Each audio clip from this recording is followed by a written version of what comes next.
had told them ahead of time I felt a lump on the left side. And when I got the results of the mammogram, nothing showed. It was clear. The cancer risks that could be hiding in dense breast tissue. We'll tell you about new federal mammogram regulations to help women who may need additional screening. This is one of the biggest breakthroughs in the care of sickle cell disease. A Philadelphia college student is one of the first patients to get the new FDA-approved gene therapy for sickle cell disease. Who wants to crack some eggs?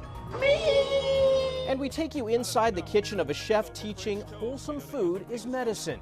He's already bringing health to his Chicago community. I learned just like, okay, I don't have to put all this salt in the food to cook it.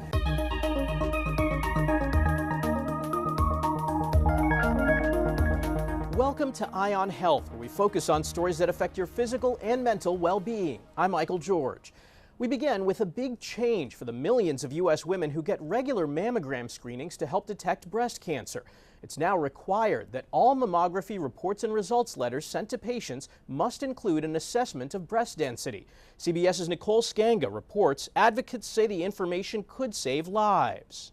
3 years ago, Katie Weed's initial mammogram was clear, but knowing she had dense breast tissue, she pushed for further testing, which revealed invasive ductal carcinoma. If I had just waited because I didn't know that dense breasts was a higher risk factor, who knows? Stage 3 might have actually been stage 4. Not every woman is as informed as Weed, but under new FDA regulations, all mammography facilities in the U.S. now have to notify women of their level of breast density, which refers to the amount of fibrous and glandular tissue in a woman's breasts compared to fatty tissue. If she has more of that fibrous and glandular tissue in the breast, which we call dense tissue, we would assess her in the dense category. Dr. Georgia Spear is the division chief of breast imaging at Endeavor Health North Shore University Health System in Illinois.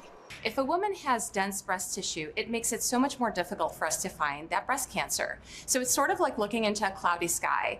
When we're looking in the blue skies, we see everything very clearly, and when you're looking into the clouds, it's very difficult to find things. Having dense breasts also increases a woman's risk of breast cancer. So experts encourage women who fall into that category to consider additional imaging tests, such as a breast ultrasound or MRI. Today, Weed says her health is great. The 44-year-old mother of 2 wants more women to advocate for themselves. If something doesn't feel right, something's not right. And you know your body better than anybody else. Because the sooner someone is diagnosed, the better the chances of survival. Nicole Skanga, CBS News. Not all insurance plans cover additional screenings, such as breast ultrasounds and MRIs. But the proposed bipartisan legislation in Congress, called the Find It Early Act, would mandate that all health insurance programs cover additional screenings to detect breast cancer with no cost to the patient. For the first time, the CDC is recommending doctors talk to women about pain management for intrauterine devices, or IUDs. For years, women have described painful experiences during the insertion and removal of the birth control device. The CDC now recommends doctors tell their patients that the local anesthetic lidocaine could be useful in reducing patient pain.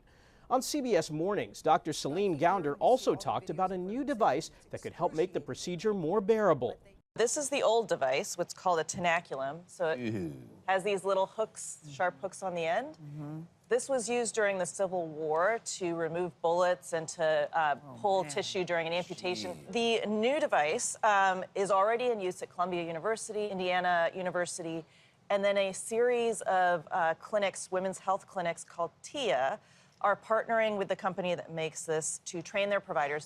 Planned Parenthood says IUDs are the most effective contraceptives available for women and are more than 99% effective at preventing pregnancy.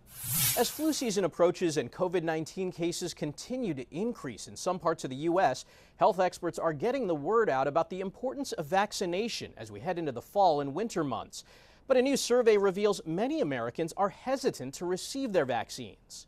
I'm gonna pull this up. Pascal Coromenos was first in line to receive the new updated COVID-19 vaccine. I have 4 kids. I don't want them to get sick. But not everyone may be so quick to roll up their sleeves this fall. A new survey from Ohio State Wexner Medical Center shows less than half of Americans are planning to get their COVID or flu shots this season. which is very concerning, as we really need a large majority of our population to get vaccinated to protect our entire community. The national poll of more than 1,000 people found more than a third have gotten vaccines in the past, but do not plan to this year. Infectious disease expert Dr. Nora Colburn reminds patients that getting the vaccines is critical. Updated COVID-19 shots and this year's flu shot are currently being rolled out. It also protects you from complications of both infections. So we know that people who get influenza and COVID can have increased risk of bacterial infections, as well as cardiovascular events like heart attacks and strokes. The survey found adults 65 and older are the most likely to get the recommended vaccines. They're the most risk of getting severe disease, and we see that the vaccine really protects them from severe disease, hospitalization, and even death. People with certain chronic medical conditions and pregnant women are also at high risk during respiratory virus season. So doctors say it's also important they receive these vaccines.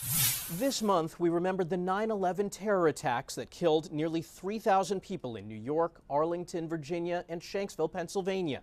Since that day 23 years ago, more first responders have died of 9/11-related illnesses than those who died on the day of the attack. CBS's Bradley Blackburn has more on a program that's trying to protect those exposed to the toxins at Ground Zero. On September 11, 2001, NYPD Detective Robert Jordan went into the cloud of white debris after the Twin Towers fell. And when we got down there, it was like night. Everything was dark and gloomy, and it was all from the dust and debris. He served at Ground Zero after the attacks and was even part of President Bush's security detail during his historic speech in the pit. In 2017, after Jordan had retired, the father of two was diagnosed with stage 4 throat cancer. It hits you all like a ton of bricks, your family, your medical well-being, everything, and I didn't know what to do. He found out about the World Trade Center Health Program at Northwell Health, and after chemotherapy, surgery, and more than 40 radiation treatments, he's now in remission. Care is authorized through the program until 2090. Dr. Jacqueline Moline says many survivors and first responders are just now seeing longer-term health effects from their exposure to toxic dust and debris. There were so many different cancer-causing substances in the dust and the plume. And you know, the fires burned for 3 months. So there was continued exposure. Thousands of new patients enroll in the World Trade Center Health Program every year, and cancer is a frequent diagnosis. When I got sick, I figured I'd be one of the last ones, and I was basically one of the first. It's why Jordan is determined to tell anyone who was exposed about the care that's available. Just something everybody needs to know that was down there and sacrificed. Still helping people in a different way 23 years later. Bradley Blackburn, CBS News, New York. Britain's Princess Kate says she's finished chemotherapy and plans to return to her royal duties. But she says her focus is on remaining cancer-free. CBS's Holly Williams has more from Kate's video announcement. I cannot tell you what a relief it is to have finally completed my chemotherapy treatment. The last 9 months have been incredibly tough for us as a family. The video from the palace is highly produced, but apparently heartfelt. Hello, hello. This time has above all reminded William and me to reflect and be grateful for the simple yet important things in life, which so many of us often take for granted, of simply loving and being loved. In 13 years of marriage, the outside world has never before seen William and Kate this touchy-feely. The cancer journey is complex, scary, and unpredictable for everyone. Kate disappeared from public view earlier this year before announcing her cancer diagnosis in March. She's made a handful of public appearances since then, getting a standing ovation at Wimbledon in July. But now Kate says she's looking forward to going back to work when she can. On the one hand, we have this really personal, intimate video, but on the other hand, we still don't know what type of cancer Kate was diagnosed with. Why the secrecy? She's the most scrutinised woman in the world, practically. I think we forget sometimes that they're human beings who are entitled to medical privacy just like we are. Here at Buckingham Palace, they've also kept the details of King Charles's cancer diagnosis a secret. We still don't know the type of cancer or what treatment he's receiving. Holly Williams, CBS News, London. Coming up, a Chicago chef takes his community's health into his own hands. And the wait is over for Americans suffering with sickle cell disease. We'll introduce you to one of the first people to get the new FDA-approved gene therapy.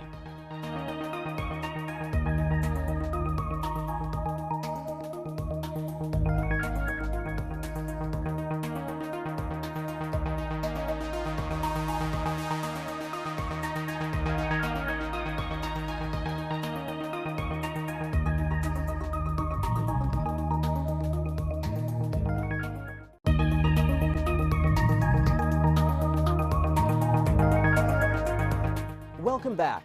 September is National Sickle Cell Awareness Month. It's the most common inherited blood disorder in the U.S. and can cause severe lifelong pain. But there's new hope for the estimated 100,000 Americans with sickle cell disease. CBS's Stephanie Stahl introduces us to one of the first patients to receive a new FDA-approved therapy. And Jalen Hurts on my Super Bowl jersey. 18-year-old Austin Lewis is an Eagles fan who's never been able to play ball because he has sickle cell disease that causes excruciating pain. All types of pain, like sharp, numbing, like aching pain. Depending on how bad the pain is, we up it with the morphine. Jennifer Lewis says her son's entire life has been ruled by the genetic disease that causes normal donut-shaped blood cells to become sickle shapes, causing them to pile up, preventing oxygen delivery around the body. It's hard. It breaks my heart. I feel like I'm helpless. There's nothing I can do. But now there is. Austin is the first patient at Children's Hospital outside a clinical trial to get a newly FDA-approved gene therapy. This is one of the biggest breakthroughs in the care of sickle cell disease. Dr. Tim Olson with CHOP has been on the cutting edge of the research. It's groundbreaking. The therapy starts with Austin's stem cells being collected here. Then the DNA will be manipulated in a lab to normalize the blood. And that normal hemoglobin prevents the sickling complications. In effect, is curative. And can prevent all of these devastating disease complications from occurring. Austin will have to undergo chemotherapy before he gets the transplant of his edited stem cells. We've been waiting, my husband and I, the family, we've been waiting since he was just a baby. Pain-free, I hope. And I could travel the world, do anything really. For Austin, who's taking online college courses for now, a life beyond sickle cell is a dream come true. Stephanie Stahl, CBS News, Philadelphia. September is also Healthy Aging Month. A recent survey by the McKnight Brain Research Foundation found 87% of Americans are concerned about experiencing age-related memory loss and decline in brain function. I spoke with one of the foundation's trustees, Dr. Sharon Brangman, for specifics about how to stop cognitive decline and improve brain health. Doctor, what should we all be doing to preserve our cognitive function? We're often not getting enough sleep. And good deep sleep is when your brain cleans up all those little various chemical reactions that were used up during the day. And if you don't get good sleep, your brain can't clean them up well, and then it doesn't work well the next day. Exercise is probably the #1 thing you can do for brain health. And I'm not talking about running a marathon or anything. I'm talking about taking a walk every day. Socialization, preferably in person, not on a screen, is the best way to keep our brains healthy. So take a walk with a friend. Are there activities that can help improve our memory and cognitive function? Well, people always ask me, should I do crossword puzzles and play word games? And our brains are actually more complex than that.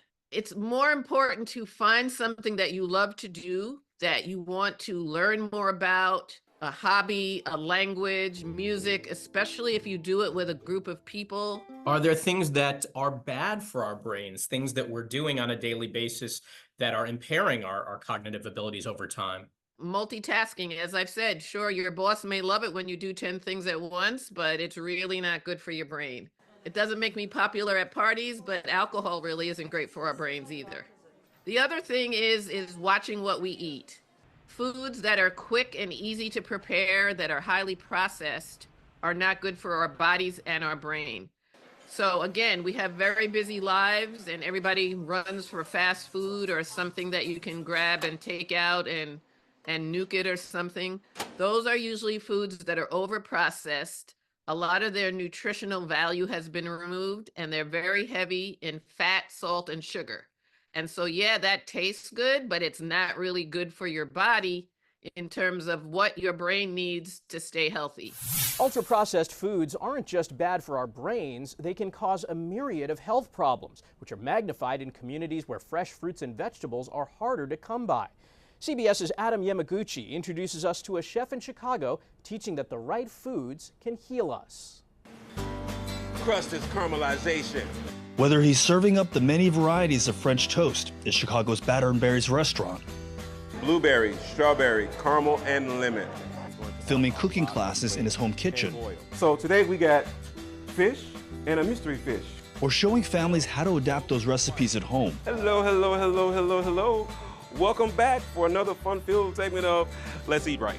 Chef Ken Polk mixes humor and nutrition science to infuse cooking with joy. You can chop it, you can chunk it, you can think it, you can thunk it. It's all going right in here. In a church basement on Chicago's South Shore, Polk works with the University of Illinois Chicago to change the food landscape. Cooking is about hearing, as well as feeling, as well as smelling. In this neighborhood, food insecurity and rates of diet-related death are about 50% higher than the city average. Professor Saria Lofton says lack of food options is partly to blame. And so you'd have a lot of convenience stores that had highly processed foods. And the health outcomes that you were seeing in those communities look like what? Well, we have higher rates of hypertension, higher rates of diabetes, cancer rates. Each participant in the university's Food is Medicine program takes home a bundle of fresh produce. Mimi. Back in the teaching kitchen, the chef's amped up show and tell entices even the youngest chefs to pitch in. It's time to Lego my ego. Who wants to crack some eggs? Me! How did I know? So for French toast, we're gonna use something really, really simple. French bread. Does that make sense? All right, here we go. We're gonna go in, dip, baby, dip. All right, and down we go. 1, 2, buckle my shoe. There we go. So how do you guys feel about what you made today? Good? 2 thumbs up. I learned just like, okay, I don't have to put all this salt in the food to cook it. After more than a year of monthly classes, Ashia Smith says her blood pressure has stabilized. To be able to stop having to take blood pressure medication, that's a big deal. It's a big deal. It really is. I got a young son. Yeah. It's my youngest kid. So we want to break the cycle. I want people to live better. How you eat determines how you live, period. The heat was on as Polk schooled me in cooking basics. One of the simplest dishes, scrambled eggs, is something that has eluded me for as long as I've been in the kitchen. Shake, stir. Now pull. Pull. Pull. North, south, east, North, south, west. east, west. Shake and stir again. This is better than anything I've been able to achieve at home. You've earned that egg, brother. Something this simple makes me want to do this more often. Yes! Oh boy. That is amazing. Now, programs similar to the Food is Medicine program are expanding across the country with the help of state and federal grants. Now, experts say the cost to fund these programs is just a fraction of what it would cost to treat food-related diseases such as diabetes or heart disease, which is the #1 killer of Americans each year. That was Adam Yamaguchi reporting. The new CBS Reports documentary Ultra Processed is streaming now on CBS News 24/7 and Paramount+. After the break, family time is so much sweeter for a grandfather who received a rare triple organ transplant. And how clean is your reusable water bottle? Experts tell us where bacteria like to hide.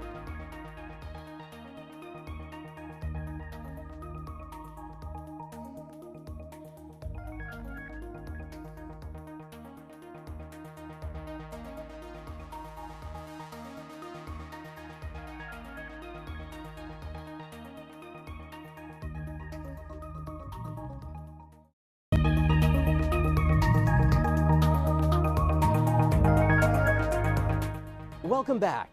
Drinking clean water throughout the day is essential for health, keeping many body functions running smoothly. Maybe you have a reusable water bottle, so liquid hydration is always within arm's reach. But are you washing it enough? CBS's Jeff Wagner found out what happens if you don't. You'd think it was a school supply, I carry it every day. given how many students at the University of Minnesota had a water bottle with them. When I go to like lunch or dinner, I bring this, go to class or gym, I just It's my go-to water bottle. There's plastic or steel, sipper or straw, function or style. No matter the look, all eventually need a good rinse. How often do you clean this thing? I would say probably every other week, maybe once a week. A survey found that 62% of people clean their water bottles at least once a day. The rest clean it a couple times a week or even month. It's probably the last thing on people's mind at the end of the day. Amy Johnston is a UMN Extension educator on food safety. It is best to wash them daily. That could be in the dishwasher or by hand with warm water and soap. And that's just going to prevent any buildup of bacteria. Last year, I didn't do that routine as much, and then I found stuff in it, and it kind of grossed me out. I got scared straight for it. Bacteria can multiply in number. They can double their number almost every 20 minutes. Touching the lid with dirty hands and rising temperatures can accelerate that growth. So too can the type of liquid left behind. So a sugary drink or any kind of flavoring components, those sugars or those components can be food for bacteria if there are bacteria present. Bacteria seem to love water bottles more than other dirty places. Scientists swabbed common household surfaces for comparison. It found that reusable water bottles had 5 times more bacteria on them than a computer mouse, 14 times more than a dog bowl, and 40,000 times more than found on a toilet seat. Which part of the bottle can be more concerning for bacteria growth? All of those little nooks and crannies are where bacteria are going to want to hide. Straws, nozzles, and sipping points need the most attention when cleaning, so much that Johnston advises people do so by hand to ensure nothing's missed in a dishwasher. Jeff Wagner, CBS News, Minneapolis. Finally, we celebrated Grandparents' Day on September 8, and it was a special one for a patient who had been fighting for his life. 64-year-old Don Elliott had a rare triple organ transplant. Today, he's recovered and spending as much time as he can with his grandkids. Don Elliott is grateful for moments like this with his grandchildren after what he's been through. I've been sick for quite a while. In the last year, it really went bad. I had a liver failure, kidney failure, and the lungs weren't very good. The 64-year-old suffered from a rare genetic disease that over years led to damage of multiple organs.